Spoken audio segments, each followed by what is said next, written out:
Assalamualaikum warahmatullahi wabarakatuh. Alhamdulillahi rabbil alamin.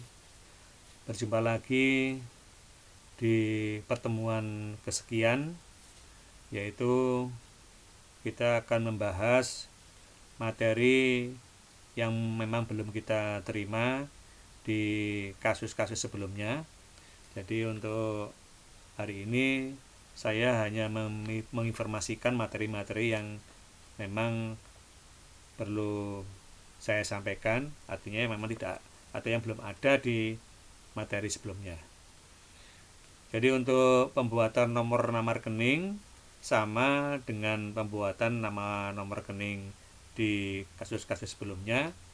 Sedangkan untuk pembuatan customer, kemudian pembuatan vendor maupun item list atau data barang, ini mungkin ada perbedaan dengan kasus-kasus sebelumnya. Baiklah, selanjutnya pada waktu kita mengisi data pelanggan atau customer seperti halnya di kasus sebelumnya, maka di command center kita pilih card file,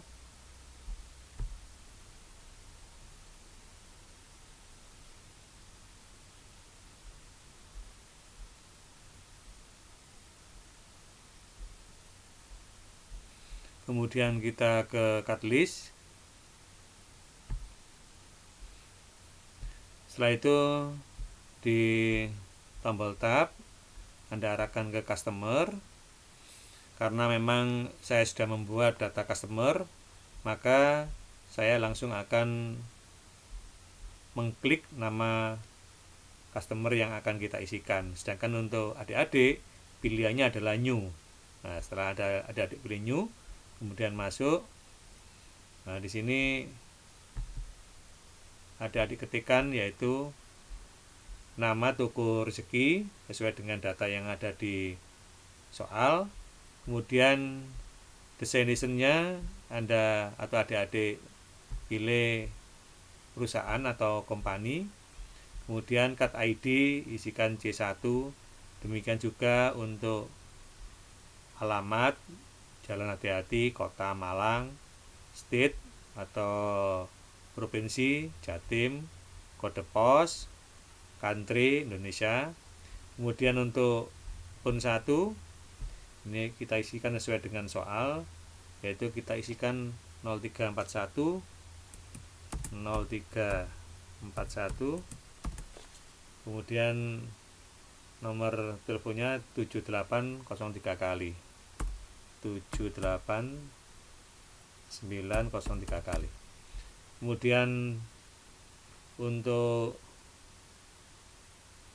PUN 2 tidak ada, PUN 3 tidak ada, langsung fax email kita isikan lagi, yaitu 0341. Kemudian kita isikan nomor teleponnya 34583 kali 34583 kali. Kemudian email ini kita lewati. Selanjutnya untuk website juga kita lewati. Nah, kemudian langsung ke yaitu panggilan. Nah, salutation ini kita isikan yaitu catatan. Nah, kita isikan yaitu pelanggan utama, salutation, pelanggan utama. Kontak atau orang yang biasanya dihubungi di toko rezeki itu siapa? Yaitu di sini namanya Hari Prabowo. Hari Prabowo.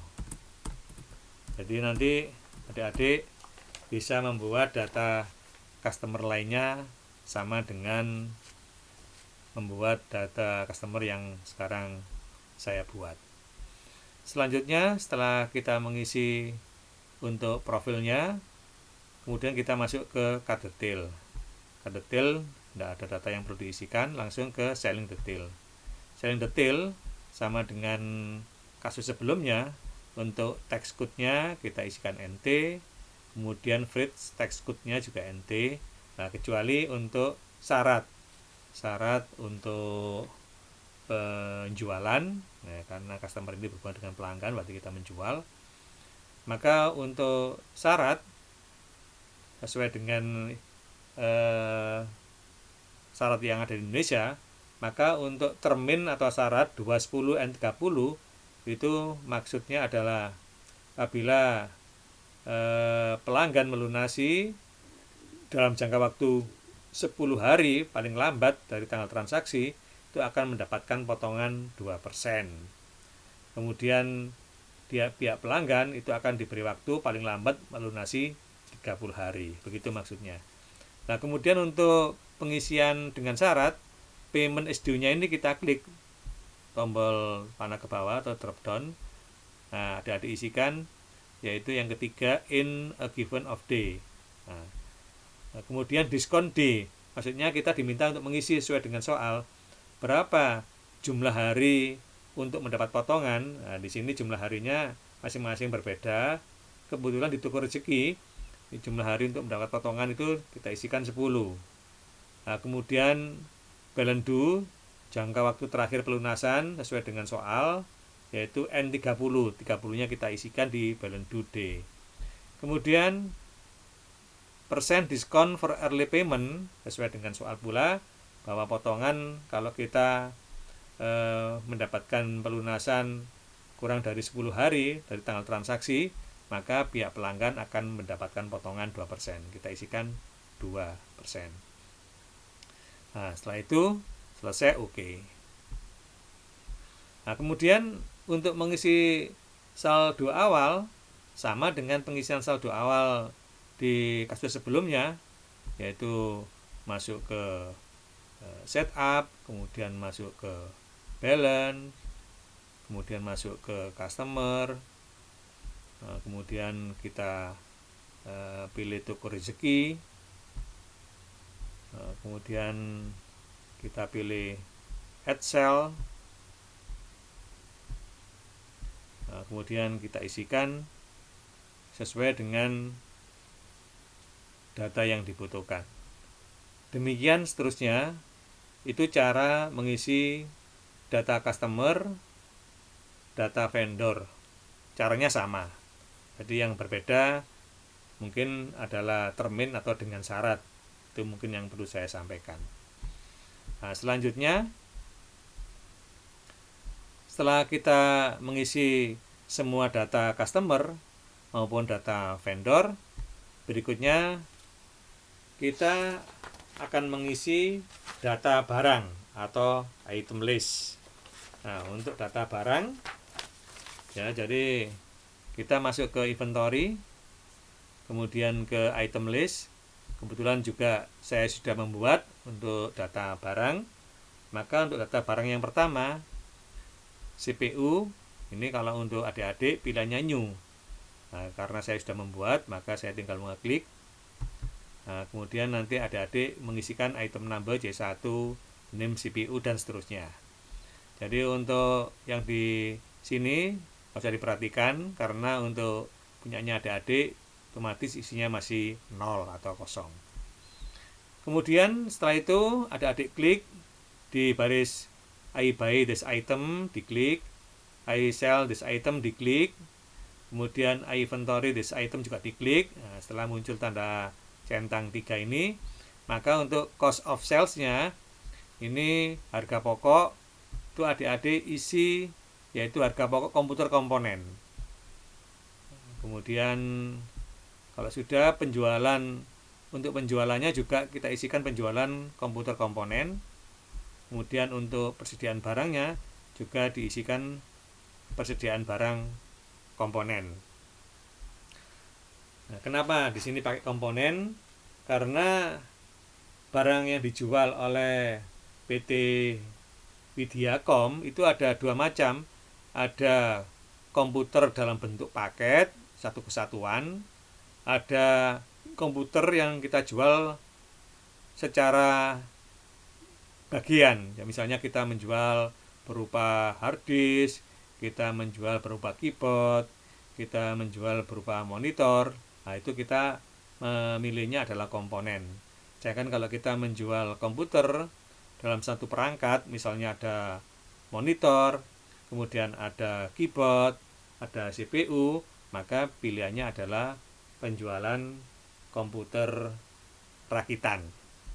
Jadi kesimpulannya adalah untuk data barang yang ada di soal, ada 8 data barang: CPU, hard disk, monitor, keyboard, mouse, stafel, dan meja. Jadi tanpa komputer dan meja, itu semuanya menggunakan harga pokok komputer komponen, menggunakan penjualan komputer komponen, juga menggunakan persediaan barang komponen. Jadi sekali lagi, mulai CPU, hard disk, monitor, keyboard, mouse, stafel, dan meja, itu semuanya pakai komponen. Nah, kemudian setelah selesai, kita masuk ke item detail. Ini tidak perlu kita isi, kita kosongkan. Kemudian ke buying detail. Nah, buying detail, pertama kita isikan yaitu harga beli, ya, harga beli standar cost. Kemudian buying unit of measure-nya kita isikan satuannya buah. Number of item per buying unit kita isikan 1. Nah, kemudian untuk teks kode winbound-nya, kalau pada kasus yang pertama kedua kita pilih NT, khusus untuk kasus 3 di PT Widiacom, karena memang kita menggunakan pajak, pilih PPN, ya, PPN. Kemudian use text code. Nah, kemudian setelah kita pilih PPN, kemudian ke selling detail. Selling detail kita isikan harga jual, kita isikan satuannya, kita isikan yaitu untuk satuannya itu berapa jumlahnya, yaitu 1. Tax code when sold juga kita isikan PPN, ya. Nah, ini kita isikan PPN. Kemudian setelah itu oke.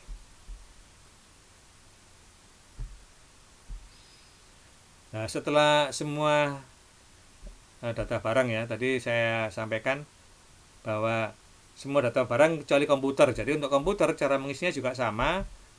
Nah, dari item number, komputer, name komputer, hanya saja untuk cost of sales-nya, kalau tadi semuanya pakai komponen, khusus yang komputer ini pakai harga pokok komputer rakitan. Demikian juga untuk penjualan komputernya juga pakai rakitan. Nah, kemudian untuk persediaannya juga pakai persediaan barang rakitan. Nah, jadi untuk persediaannya juga pakai persediaan barang rakitan. Nah, kemudian untuk item detail juga kosong, buying detail juga cara mengisinya sama dengan yang komponen. Jadi sekali lagi, yang berbeda hanya di harga pokok, penjualan, dan persediaan. Selain komputer, semuanya pakai komponen.